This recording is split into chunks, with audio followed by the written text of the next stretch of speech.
Welcome into this week's Giants Hangout. Madeline Berg, Jonathan Casillas, and Brandon London looking ahead to the Thursday night football matchup as the Giants head to San Francisco to take on the Niners. Guys, the big news, of course, is Saquon Barkley. Will he, won't he? Of course, a lot of reports circulating the World Wide Web saying Saquon's not going to be in Thursday night's game. He's going to miss a few weeks with the ankle injury. But Brian Dable today, Tuesday, talking about how, hey, listen, he might go up to game time. He might actually be good to go. Could be a little tomfoolery. I like JC just giving that. Dable trying to hit us with a plot twist over here, but at the end of the day, it's not likely we will see Saquon on Thursday.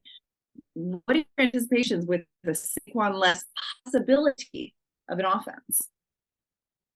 Well, first of all, Saquon's not playing. I don't care what happened to him. It could have been an ordinary ankle sprain, as Dayball and they said, but injuries and injuries, something like that. We're talking about 4 days, from Sunday, and that's not a lot of time. You've played in the league. You understand how this thing goes. The slightest of injury, especially something lower body, it takes a while to, just to come back from it. 4 days is just not happening. Like I said, it could be the slightest of injuries, but at the end of the day, you don't want to put Saquon out there not at close to being 100% and him worried about trying to cut and stuff like that, because even when he comes back, whenever that is, that's going to be something that he's going to have to worry about. Yeah, it's going to be a mental thing. Anytime you hurt that wheel, especially, when you're a guy that's so dynamic as him, I know, so explosive. Like, it's so explosive, and you need to explode off of that ankle. So, I think it's, kind of unlikely. Brian Dable's kind of trying to play little Jedi mind tricks out there to putting out those type of reports. The first thing I thought of, Madeline, was like from the movie Dumb and Dumber. So you're saying there's a chance, but what was all that 1 in a million talk, huh? So you obviously Giants fans, that's what they want to hear. But at the end of the day, if he doesn't play, who's going to be that guy that steps up? Right now, it's a room for the RB2s. Matt Breida has 3 carries for 14 yards on the year. Gary Brightwell has 1 for 5. And Eric Gray hasn't even touched the ball coming out of the backfield now. So in the NFL, it's the land of opportunity. Obviously, Matt Breida has been someone who's had success in this league. Gary Brightwell is one of those guys that's fighting for success in this league. And then Eric Gray, you were drafted to come here, and now the question marks on what you can be in this Giants offense. So it's unfortunate that Saquon may or is likely to miss this, but at the end of the day, someone has to step up and try and replicate as much of that success and production as possible. Well, and you highlighted Eric Gray, the young rookie right here. And this is a guy who came in after 4 years of college at Oklahoma and Tennessee and had returned maybe less than a dozen times, and now is getting work in the return game. And so it's not about what he's shown he's able to do, but what the Giants are challenging him to do. But what he has shown he's able to do in college is, catch passes out of the backfield, run the ball. Will we see that from Eric Gray in Thursday night's game? Or will it be a guy like Matt Breida, who started his career in San Francisco? He signed with the 49ers as an undrafted free agent in 2017. He led the 49ers in rushing in 2018. He was on the 2019 team that went to the Super Bowl, didn't play in the Super Bowl, not active, but the San Francisco 49ers lost to the Chiefs that year, if you remember. So this is a little bit of a nostalgia moment for Breida. And I mean, you guys both played the game. When you go into an arena or a stadium or against a team that you used to wear their jersey, there's a little bit of you like, let me show you what you're missing. Yeah, absolutely. And Breida. Go ahead, JC. Yeah, but Breida's been there before. Breida has played in this league. He has started games in this league. He has a lot of success in this league. And every time I remember him getting the ball for the Giants in the last year or two, he's always had good games. He's had good rushes, good gains. It looks like he's very familiar with the offense. And the most important thing, they trust him.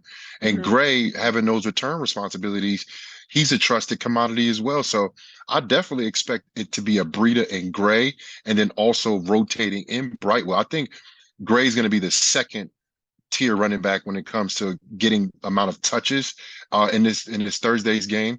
And because I think that when you draft someone and they're playing, you're invested in them and you want to see what they're all about. And like you said, B, this is a land of opportunity, and it sucks that somebody like Saquon, who is such an integral part of this offense, and, he breathes the New York Giants, be giant culture. It sucks that he's probably not going to play, but Breida, Brightwell, Gray, they have to step up. And not only them, the offensive line, the receivers, Waller, because you're not talking about just the running back. Saquon had a receiving touchdown the other night. He also, likes to get out on routes, and he's definitely a matchup nightmare. And you have to have other guys that pick up the slack, not only in the run game, but in the passing game as well.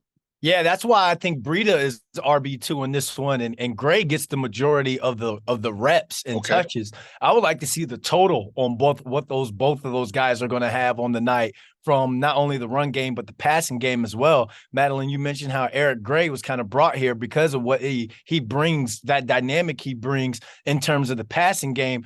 JC, you already know Breida is one of those guys when we come to the NFL. It's like the Giants know what they have out of him. They know, yes, he's safe. Yes, they understand what they're going to get out of him. I think when you're playing against a team like San Francisco, you got to go with that wild card a little bit, and you have to let the young boy kind of ease him into it. And after he gets some confidence, let Booby spin on that one. And I think Eric Gray could be kind of like a switch up type thing because the San Francisco 49ers don't know what they're going to get out of him just yet. Well, and there is a benefit, right, to having some unscouted player in Eric Gray in that regard. But as you mentioned, if you think Eric Gray is going to get the lion's share of the run game, Brandon, how does that work with the return? Because you don't want to burn the kid out. You don't want to put him on the field for literally every play this early in the season. Or would you be hesitant to do that at all? I mean, you still got guys like Darius Slayton you could put back there.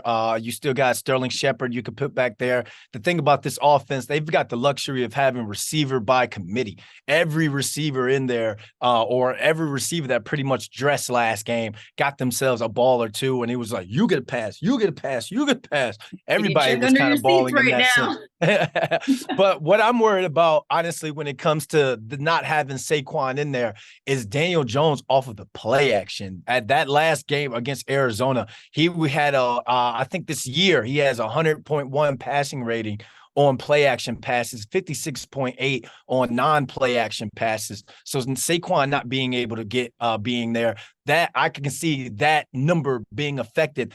And at the same time, that's buying Daniel Jones a little extra time, the receivers a little extra time to get down the field and get those explosive plays that we were able to see in that second half. So whether this rookie, if he could step in, show that he could block, obviously on third downs, that's always been a big thing. Protect the money. It was a big thing when it came to being able to line up with a guy like Eli Manning. You better be able to protect the money. Daniel Jones is now the money as well. So if he can show that he can block and be effective on third down, that's going to be something great. And if he can hit a run or two for 10, 15 yards, that kind of still keeps the 49ers defense honest when it comes to play action. And that's when Daniel Jones gets busy. Yeah, I agree with everything you said, B. And something that I know I'm good at what I do. I know. I think, yeah, of course you are, bro. Look at where you're at. Look at where I'm at. I'm at Look home. at the views. First of all, you're in a beautiful studio room over there, Brandon. Casillas is in a Foot Locker stock room. Brandon is on penthouse in the city. Right. There's levels here, right? But I was thinking about when you look at this defensive front that the 49ers bring, it's not just Bosa. You got other guys. Drake Jackson's had three sacks on the year. You got other guys that I think is going to help, that's going to disrupt that offensive line, and the Giants need as much help as they can. So I expect a running back to be in a lot, a tight end to be in a lot. And that's why I'm leaning more towards Breida, because he understands the pass protection, a lot more than Gray, going into his third game within, we're not even 2 weeks, 2.5 weeks into the season. And he's going into his third game against two of the most talented defenses. Dallas week one, who you gotta throw them up there as a top 5 defense, if not number 1. And then San Fran, who is right behind Dallas, if not in front of Dallas in terms of what they're doing defensively. And you got to be able to protect Daniel Jones. And I think with the struggles in the O-line and, the absence of Thomas, and of course, we got to figure out if he's playing or not, they have to protect Daniel Jones as much as possible. You need a very capable running back that's not only built for it, but that's smart enough to figure out the protection schemes. Madeline, I'm betting JC right now 5 on-camera push-ups. On the next episode, Eric Gray has more total yards than Matt Breida. Shake on it. Ooh, I'm down for that. I'm down for that. 5 on-camera push-ups. Okay, but real quick, is it one at a time or is it 5 in one shot? Oh, 5-1 shot. I breathe Okay, hard. good. I Okay. would be breathing hard up here, man. Suits be all tight. I might pop out a button or something like that. Wait, Let's knock it Casillas, out. what are you thinking? Like one push up. All right, next point. Da, da, da, Oh da, yeah. one. Let me tell you something. Brandon, no. It gotta be detailed because Oh yeah. sometimes Yep. it could drag out. Like I could take those push-ups over 5 weeks. Yo, give me one right now. On Give me site. one right On now. site. Hey, and On then I see site. him the next day. Hey, give me another one right now. So I had to be clear. 5 at one time is perfect. That's a one and done situation. One and done situation, just 5 at the moment right there. I love it. I love it. Cannot wait. Got to tune in next week to our Hangouts to see how it goes. So Eric Gray will have more total yards than who, Brandon? Then Matt Breida. Than Matt Breida. Okay. And that's on offense. Kick return, punt No return, special any of teams. those. I was going So we're to talking like, yeah, just that running fantasy back. yards right here. Let's get it. Let's get it. Well, you heard it. You booked it.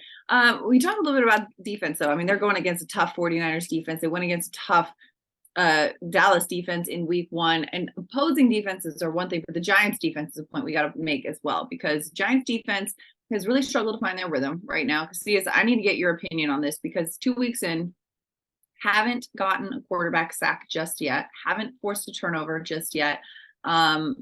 Points allowed, 68 points allowed, last in the league. Get it. The first week was a bit of a struggle. The second week they found their footing. Xavier McKinney was talking about this, saying, we got to be patient, try not to go, out of the framework of our defense and what Wink calls. We'll stick to the plan, and we know that they'll come in bunches. And we've seen that. We've seen that to be true, that, sacks and quarterback hits and pressures, they come in bunches. What does this defense need to do? And a lot of it too is game flow and situation, right? The fact that Wink's not calling up the blitz as much because they're not dropping back to pass as much, and the fact that the Giants are finding themselves in early holes. But how does this defense get that pressure dialed up and get to be that blitz happy defense that we know and love from Wink Martindale? Well, I think just like we saw last week, it takes one play to really get guys going. We saw that from, the big catch from Jalen Hyatt, and that ignited the team, especially offensively. And they scored every single drive they had the ball after that. And that's what happens, man. We talk about momentum so much. It's not always about team momentum. Sometimes it's about just one side of the ball.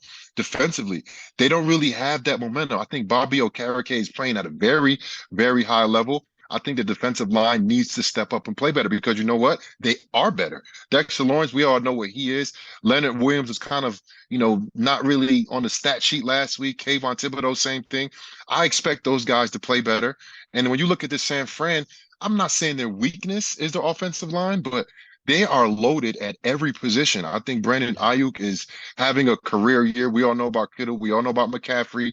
And Brock Purdy, he has done a great job in stepping up and moving around the pocket, which I don't think he gets credit for, and finding an open receiver downfield. But the Giants have to figure out a way how to attack this offensive line. Yes, you got Trent Williams there. He's definitely an all-world Hall of Fame type of tackle, but there are other guys that you can attack, right? And TJ Watt had 3 sacks against him in the first week. And we don't really have a TJ Watt on our team. That's a rare, gem in this NFL. But the way Wink Martindale calls blitzes, he overloads guys, he picks on guys. And I expect him to find that matchup that they can abuse and utilize to help them success and get that first sack of the season, because that's what they're going to need. They're going to need to get this ball out. They're going to need to create turnovers, takeaways. They're going to have to fluster Purdy, and they can't make Christian McCaffrey, be comfortable running that ball and getting ball out the backfield. So they have to figure out a way how to attack. I'm not going to call it a weakness, because they're not weak at offensive line. But if you look at the other players on their team, the other position groups, this is something that you can attack. And the Giants have the guys to do it. They just haven't done it quite yet. Yeah. I mean, I like your respect that you gave to them. Aaron Donald last week, no tackles, 1 QB hurry. TJ Watt gets off, generational talent. Then you look at probably the best interior lineman, defensive lineman in the game, and he's neutralized. I like what you're saying when it comes to Wink Martindale and these guys attacking and kind of being aggressive. My only thing, show discipline within that, because at the same time, when we talk about 49ers offense, we're talking about a system, man. Kyle Shanahan has this thing. He had Sam Darnold looking good again in the preseason. Trey Lance couldn't pick up that book, and that's unfortunate, because you see the throws that Brock Purdy is making. Mr. Irrelevant looks very relevant. And there are 3 big down the field shots that they took that he didn't hit on. And everybody's talking about did they do too much to his arm when it came to the surgery? Did they make it stronger? And they were just like, no, that's very un-Brock Purdy-ish. So Purdy can't be Purdy this game. And when it comes to this defense attacking, still, please, they got to stay disciplined, because just like that in that Rams game, it was almost on back-to-back runs. Christian McCaffrey hit a stretch play, then they hit some sort of counter play, bing bong, and then he scores, and he extends his touchdown streak to 11 games. So these guys, again, attack, be disciplined, and at the same time, like you said, JC, all it takes is one, because we were going to replace some of these Instagram photos these guys are having of their game day attire, and let's make it to that team photo when they all get that interception, and we can see who uses a Drake quote, because they love using some Drake quotes on his team. Much like yourself, B. London. Everyone's using the quotes. Everyone's in the fields. We love to see it. I'm just saying, you can do better. Harvard's room. Tell me, have you heard that lately? Go ahead, JC. Right. Go ahead. You got to add on to it. It's improv. Keep it going. We're just out here in Marvin's room trying to do our best. Like that. Oh, man. Oh, man. All right. Well, this is going to be a good one, too. I mean, it's a short week, too. The Giants are obviously staying out in Arizona for a couple of days before they fly to San Francisco Wednesday night for Thursday night's game. And with the short week turnaround, we talk about the injuries that we're dealing with. We see Andrew Thomas questionable with the hamstring. Azeez Ojulari also dealing with the hamstring, some pivotal players. But on a short week in which there's just walkthroughs leading up to this game, there's no practice. As players, because I want to start with you. As players, how does that affect your game prep? You know, on one hand, your body's getting a little bit more rest. You're not going through it quite at the same tempo. But on the other hand, you're not getting that same practice rep speed that you usually get in a game week. What's that experience like? Well, you said get a little bit more rest, but I mean, 4 days is not enough rest, you know, right. And I was always, you know, adamant and vocal about me not liking Thursday games because I play linebacker, bro. We get, you know, hit every single play. My body doesn't feel good till about Thursday, Friday, you know, going into the next game, you know, and luckily that they are being smart and only having walkthroughs, because I can't imagine playing a very physical, hard-fought game, which they played on Sunday in the first week as well, and then turning around and a couple of days later, you're having a padded practice, and then you got to play a game. Like, I can't even imagine doing something like that, you know? But look, Dayball always has, I think, the right plan, the smart plan, and how they are going to prepare themselves for this next week. And I'm glad that they're getting it early. You know, I'm glad it's happening early in the season. And then after this game, they got a mini bye. You know, they take, you know, the weekend off, and then they come back next week and be rejuvenated. But, you know, this is going to be a tough outing. Everybody knew the first 3 weeks of the season, playing 3 games in 11 days was going to be rough, playing a tough Dallas team, you know, a scrappy Arizona Cardinals team that played hard and fought hard, and Josh Dobbs played an incredible first half, you know, and was very physical in everything that they were doing. And the Giants end up pulling it out. And everybody knew what San Fran was going to be. I don't think that was too much of a question. Yeah. So the Giants just have to step up. I think offensively last week, they showed what they could possibly do. And I don't think it's going to be like that all year. I don't think the Giants are going to score every single time they get the ball here on out. But it's also not going to be 6 quarters where they don't score at all. It's going to be somewhere in the middle of that. And then along that, the defense is going to figure themselves out, and they're going to start making plays. I expect Dexter Lawrence to have a monster game because he needs to have a monster game. He has been relatively quiet in the first 2 weeks, and we all understand the type of player he is. And once you get a guy like that going, everybody feeds off it. And I think Bobby Okereke was kind of like the spark plug in what they did last week, especially on the back 7. But then also Isaiah Simmons, I expect him to get a lot more reps this week, because anytime he was in the game, he looked fast, he looked explosive, he looked violent. You know, that was against his old team, but this is also now a team that he's played against in the past multiple times. So I expect Isaiah Simmons to be a huge part in the lineup moving forward with the Giants defense. Absolutely, because of his skill set. And you were alluding to Dexter Lawrence. He needs a big game, not only just for himself, but you feed off of that dude's energy. He is personality. This dude is New York. He got grown people, grown men. I haven't seen the dance yet. I ain't got the shoulders for it. I ain't got the shoulder, and my back hurt a little bit. You know, we even saw this in the NFL script writing promos this year. Like, all right, what's this season? We need more sexy Dexy. And he's like, yeah, let's go. Let's get it. We need more sexy Dexy. Get it in the script. Absolutely. Yeah, but what I would say to the players on a short week where you're not practicing, this is a blessing. It gives you a chance to OD on being a pro. If you're a receiver, your BFF Mental. is the JUG. You're on that jugs machine, one hand, two hand, catching the ball over top. Because, again, you don't have to worry about that wear and tear of the week, so you just want to get right. We got a lot of new offensive linemen that could be in this game. Communication has to be. I want you to show us every single front that defensive coordinator Steve Wilkes ran when he was 8th grade playing Madden.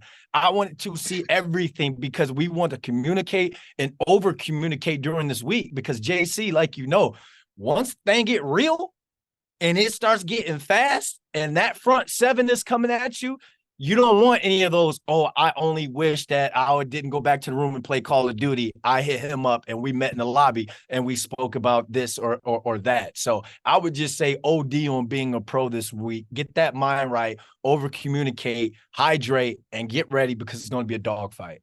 Yeah.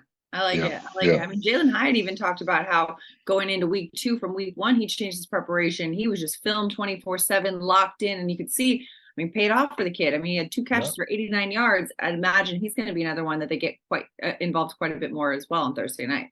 Oh yeah. Yeah, absolutely. He is where he needs to be right now. And that whole comment he made about telling Daniel, just throw it.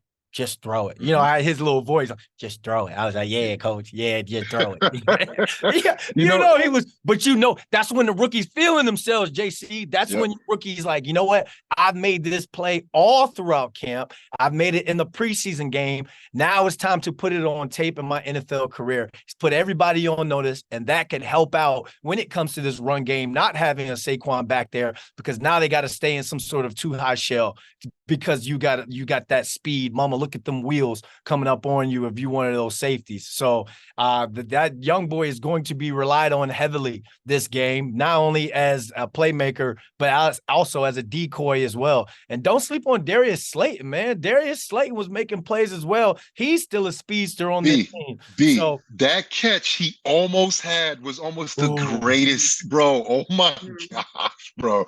It was just 1 more inch, 2 more inches that foot would have been in. But I think, like you guys were talking about, this week is straight mental, you know, not too much physical stuff. You're just trying to recover from last week still, but it's all mental. But it's also about putting together 4 quarters of complementary football. The Giants haven't done that yet. The last week's second half was absolutely amazing. Daniel Jones stepped up. He just put the team on his back, as we've seen him do in 2022 multiple times, especially later in the year. Let's do it a little bit earlier, Daniel. You know, like, let's be smart. Let's make smart plays. But then also, let's be smart about the protection. We understand that there have been some times where the offensive line struggled, you know, in the first 2 weeks of the season. These teams see all of these plays. They're developing plays to, you know, create mismatches. And Evan Neal, he has to continue to play better. You know, I think Azudu had a pretty decent game replacing a very phenomenal talent in Andrew Thomas last week. And the offensive line, they need to play better as the season goes. And look, this is the first time this group is collectively playing together. Let's be honest about this. John Michael Smith is a rookie. I think he has some promise. I think he showed that he can handle himself in this NFL. But the thing is, there's so many good players that beat players like that consistently in the NFL. They just have to be able to take their lumps, which they have in the first 2 weeks, and continue to build. And that's the whole team. We've taken lumps in the first 2 weeks, big time, offensively, defensively, and special teams. Now it's like, okay, let's not get beat multiple times by the same things. Let's get the mistakes out the way early, and let's start playing good football. Just because you go into San Fran and you don't come up with a W, but you play good ball, you're better, you know, they had a lot of penalties. They start tightening up those things. It can be a promising effort, even in a loss. Even in a loss. But I expect the Giants to look better than they did in the first 6 quarters. Maybe not like the last half of the Cardinals, because that was like straight up amazing Madden, you know, playing against the rookie. Like it was like, it's very hard to replicate that. And I don't expect them to. But what I do expect them to is improve like they did in week 2 from week 1. Yeah, absolutely. And I mean, because as you mentioned the dog that we saw from Daniel Jones, this man threw for over 250 yards in the second half, rushed for over 50 yards in the second half, threw multiple touchdowns in the second half, rushed for a touchdown in the second half, and had not a single turnover in the second half. Not a single quarterback in NFL history has ever done that in the second half of a football game. Daniel Jones, that's our quarterback right there. We love Damn, Daniel. Damn, Daniel, back at it again. We'll see them back at it again Thursday night in San Francisco. All eyes will be on Eric Gray and Matt Breida with push-ups on the line right here on the Giants Hangout. Can't wait. Can't wait to see who's going to have to drop down. You guys both got like the scouting of where you're going to do it. We got to be able to see it on the camera. I'm not thinking that far ahead because I'm not worried about doing push-ups. See, this is the winners. It's a mentality week. It's locked in on the winner's mentality. Madeline, it's a win-win for me because if I win, he gets to do it and I get to smile while he's doing it. And then, it's a quick little workout for me. I always love to hit a quick little 5 push-ups. So it's nothing. It's nothing. Who doesn't love a little fitness, right? Who doesn't love a little fitness on the podcast? All right. Well, that's it for our show today. Jonathan Casillas, Brandon London, and Madeline Burke. We'll see you next week.